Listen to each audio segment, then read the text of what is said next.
¿Cómo pedir dinero, donaciones a una empresa, a un donante, cuando estamos cara a cara, face to face? Bueno, en primer lugar, hay que generar un buen clima de relación. Hay que, por sobre todo, también escuchar activamente lo que nos dicen, ¿m? Y desarrollar preguntas abiertas que inviten a la persona a hablar, a conversar. ¿Qué es una pregunta abierta? Una pregunta abierta es aquella que nunca puede ser respondida con sí o no, sino que invita al interlocutor a tener que hablar, comentar, dar una opinión. Y luego lo que tenemos que hacer es presentar el caso. ¿Recuerdan el case statement? Eh, es la razón por la que fui a verlo, ¿no? Y eso lo define el case statement. Despliegan el caso y hacen una solicitud de un compromiso económico. Es decir, quisiéramos, señor González, que considere la posibilidad de acompañarnos con una contribución para este proyecto que ayuda a la gente de bajísimos recursos que vive en la zona de Yucatán para iniciar microemprendimientos que los puedan sostener a ellos y a sus familias. Luego nos callamos. Digamos que silencio. El que habla pierde ahí, ¿no? Puede que en ese momento la contraparte, el potencial donante, presente alguna objeción. Y cuando nos diga una objeción, nuestra formulita mágica, nuestro salvador, a veces nuestra carta o comodín, es lo que se llama la fórmula del siente, sentido, sabido. Repito, la fórmula del siente, sentido, sabido. Por ejemplo, le digo, yo sé cómo se siente, señor González. Yo he sentido lo mismo o yo me he sentido de la misma manera. Sin embargo, he sabido que, y ahí enganchas con una argumentación que diluya esa situación de objeción. Con esta sencilla fórmula habrás cumplido tres objetivos. Primero, mostrarte o evidenciarte como sensible a la opinión de la contraparte, respetando el derecho que tiene a disentir, a no verlo de la misma manera que nosotros. B, vas a comprender al potencial contribuyente porque le estás diciendo que, empáticamente, que tú has estado en una situación similar. Y en tercer lugar, vas a mostrarle cómo tú has evolucionado desde esa posición hasta esta nueva forma de pensar a través del mismo proceso que deseas que el potencial donante siga. O sea, que vaya evolucionando en el mismo sentido. Uno solo quiere presentar otro punto de vista y estás diciendo que la opinión del otro no es algo incorrecto, ¿no? Sino que puede que esté en una fase previa a luego madurar la decisión, ¿verdad? Por último, se establece un acuerdo final, se fijan los próximos pasos, modalidad de hacer la donación, qué nos pide, qué papelería haríamos, los tiempos en que se harían los depósitos, las donaciones, de qué manera, etcétera, etcétera. Después preguntaban hace un ratito en el coffee break sobre qué plan se aplica, o sea, cuál es el mejor plan hoy por hoy en 2022, 2023 para poder recaudar fondos. Es que no existe algo genérico que sirva para todo caso, en todo país, para todo tipo de ONG. No, no, no. Depende de la imagen que la ONG ya tiene ganada en el mercado, depende de la trayectoria, del capital de giro o recursos de sustentación, si es desesperante de subsistencia, porque si no en 2 meses ya tienen que cerrar las cortinas. Depende de los recursos humanos que tengan ustedes, tanto de voluntariado como de personal pagado, de nómina. Depende de los líderes que tengas, de la estructura que tenga la institución y su capacidad. Depende del área en la que actúas, del lugar geográfico donde estás y demográfico, si estás en un área rica, en un área pobre, en un pueblo pequeño, en una ciudad muy grande. Depende de los tiempos que tengas para ver qué plan o qué método aplicar. Depende de los objetivos que tenga. Y una cosa importante también, que muchos no la consideran, es de el nivel de aceptación de riesgos que tú tienes como directivo de la ONG, es decir, el grado de osadía, cuánto te animas a alejarte de la playa. Algunos no tienen ese grado de osadía. Entonces, por otra parte, cuando ya te lances a hacer la recaudación de fondos, yo daría algunos consejos que son: primero, prepárense para gerenciar conflictos, situaciones de problemas, saboteos de algunas personas. Ustedes saben que hemos hablado en otras charlas sobre psicología social, psicología de grupos, el comportamiento, por ejemplo, de los saboteadores, boicoteadores en los grupos que existen en todos lados y también en las fundaciones y también entre los voluntarios, ¿no? Otro consejo que daría es ser claro, ser transparente en todo momento, tanto en la comunicación al donante potencial como en la comunicación interna, como para los medios, también para con los voluntarios. Siempre también valerse de especialistas externos.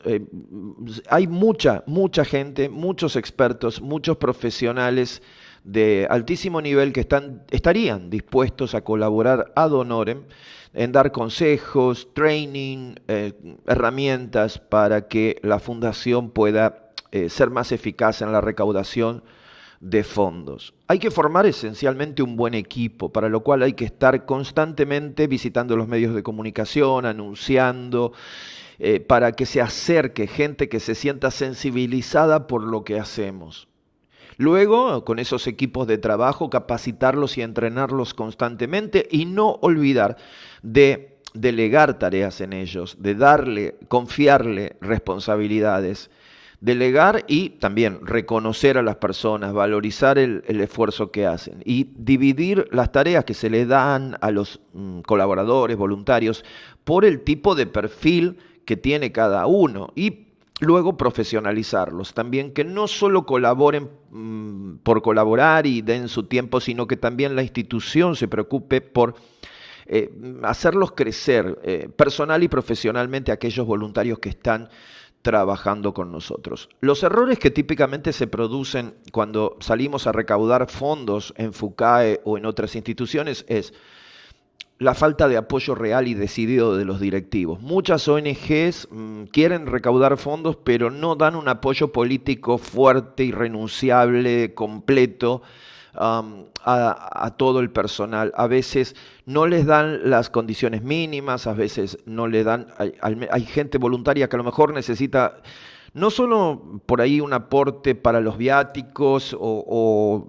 a veces un mínimo apoyo también moral o ser atendido o recibir comunicaciones o aliento a través de notas o felicitaciones de las autoridades. Por otra parte, tienen que haber líderes por una parte estratégicos en lo mega y líderes operativos en el día a día.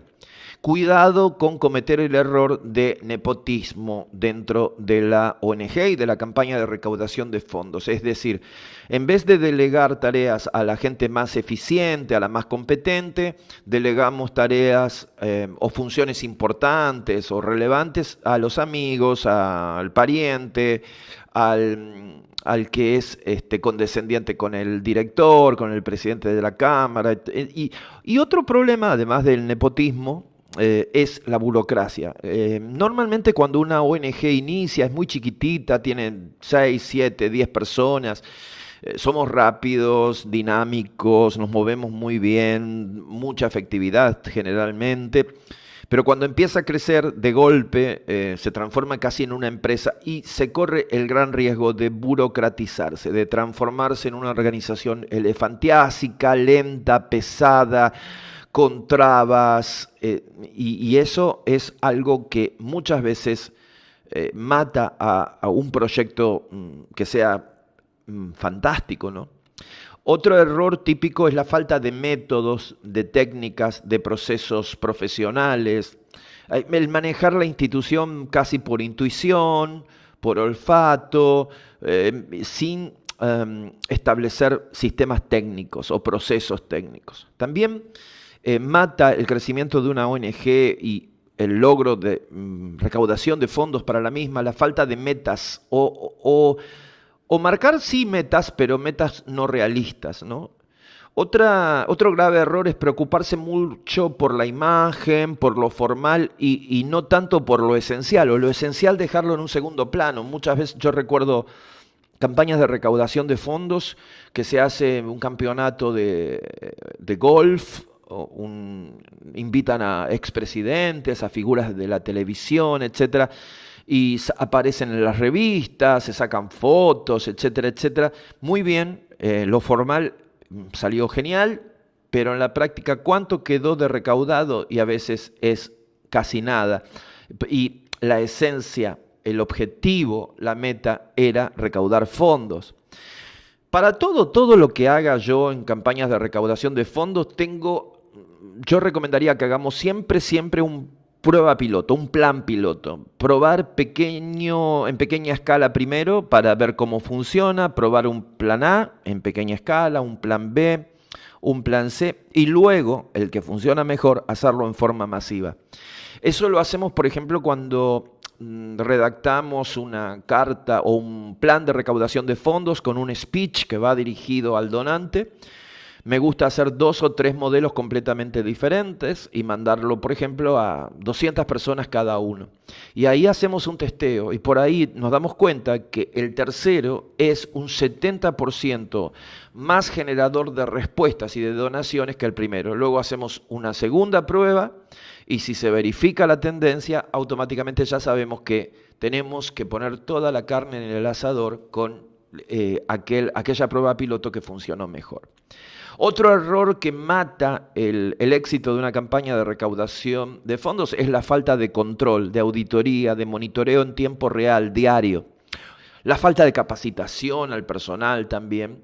Las dificultades o falta de comunicación eficiente para con los grupos o interna entre los distintos colaboradores. La falta de creérsela, o sea, de una fe ciega y pasión por conseguir el resultado.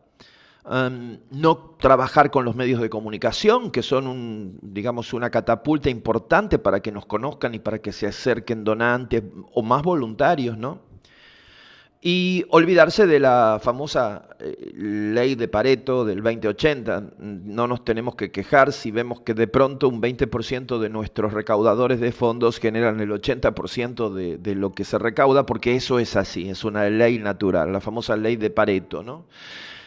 Tenemos que conseguir, señores, señoras, todos las ONG necesitan hacer clara definición del case statement, declarar las necesidades que tiene ustedes y que el proyecto va a resolver, formularse objetivos de forma muy clara y ponerlos sobre el papel, como dijimos, de forma simple, clara, con frases cortas, con lenguaje común, coloquial, involucrar y comprometer a todos voluntarios y también personal rentado dentro de la institución, hacer un análisis, una planificación, una ejecución y un control del plan de fundraising muy profesional, con planes operativos, planes de comunicación y por sobre todo entender que nunca esto debe ser temporal. Es decir,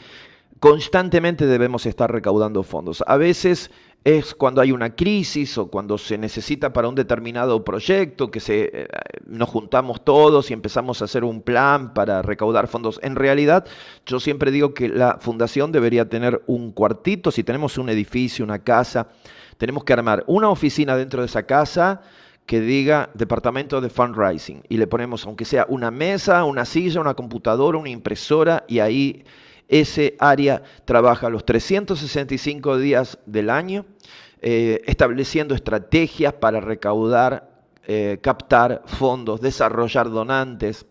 Y ahí van a estar haciendo todo el trabajo de laboratorio, evaluar el perfil de quienes pueden ser los donantes, cómo es el target al que tienen que ir, qué tipo de fundraiser debe ir a cada tipo de público, cómo detectar si el solicitante es cercano o no al contribuyente potencial. Saber entrenar a los demás sobre cómo se pide una entrevista, cómo se establece rapport, confianza, cómo se hacen las famosas preguntas abiertas, cómo se hace un abordaje, cómo se usa el esquema de siente, sentido, sabido que dijimos hace un ratito, y cómo se pide, sin vergüenza, sin pena y en forma asertiva. Presten atención siempre a que siempre la persona adecuada tiene que ser la que pide. La persona adecuada al donador indicado por el monto preciso, con el programa adecuado, en el momento oportuno, en el lugar y en el ambiente preciso y de la forma correcta y con el estilo que se necesita en esa situación. No cualquiera capta recursos, debe ser un profesional capacitado, alguien que a lo mejor entró como voluntario, pero se capacitó con nosotros para llegar a captar recursos. El gobierno y los eventos sí algunas veces han dado dinero, pero la fuente principal son las empresas, las fundaciones y los miles de métodos creativos, originales que el mundo usa para recaudar fondos. No nos enfoquemos en el problema, sino enfoquémonos como entidades en la solución de los problemas. Y no abordemos todo esto de buscar dinero como caridad. Abordémoslo como alianza estratégica con empresas, personas, donantes, mostrándole nuestra misión, nuestra causa, logremos estimular, emocionar a esos potenciales donantes, lograr producir un compromiso de ellos, un engagement y, por sobre todo, entendamos que somos personas logrando que contagiando, digamos, a otras personas de la pasión por resolver este problema, ya sea un problema comunitario, filantrópico o, como dijimos, de salvar a las ballenas o de salvar los bosques. Toda la organización debe estar integrada, toda la organización debe estar involucrada en el logro de resultados y objetivos de fundraising. Con absoluta transparencia, con comunicación permanente, con alianzas estratégicas con distintas instituciones, con políticas abiertas a la comunidad, construyendo siempre credibilidad en el nombre de la entidad. Tenemos que cuidar la reputación de la institución y para eso la transparencia. Hagamos sentir a la gente la importancia de la lucha que estamos llevando adelante y lo cerca que tienen el problema, ¿no? Para que por proximidad a la causa la gente se sienta que debe, que está obligada, que está compelida a tener que hacer algo por el problema y que pueden hacer algo y que pueden dar un seguimiento de cómo se resuelve a partir de sus donaciones lo que estamos queriendo solucionar en la comunidad. Y ellos podrán entonces, como empresarios, sentir ese orgullo civil, ese beneficio psicológico, social, incluso beneficio de imagen corporativa, bueno, incluso también el beneficio casi, digamos, podríamos decir, bueno, es un poco mezquino de que se promociona la institución, la marca, la empresa, que sus clientes van a sentir mayor lealtad, le va a caer más simpática a la empresa que apoya una causa benéfica, van a sentir cierto afecto, cierto respeto por las causas que defienden. Todas las personas donan y las empresas donan y las organizaciones donan. ¿Y por qué donan las personas? Vamos al caso de las personas. Algunas porque se identifican con los líderes de la causa, otras porque pertenecen a una institución vinculada o con engagement con el proyecto. Algunas donan dinero por sensación de trascendencia, por reconocimiento público lo hacen muchos, por que los demás sepan que dona. Es real esto porque Si muchas veces y en muchas instituciones le dijéramos como regla a la gente que para donar hay que donar en un sobre en blanco, anónimo, por abajo de la puerta, desaparecerían muchos donantes que también quieren un reconocimiento público. Otros donan por reducir su pago de impuestos. Existen, especialmente en los países anglosajones, muchas excepciones o reducciones impositivas por donaciones. Y bueno, las empresas es otro cantar, porque cuando tenemos que pedir donaciones a las empresas, tenemos otras fórmulas que vamos a estar hablándolas durante este taller en el día de mañana. Bueno, hacemos un break y continuamos.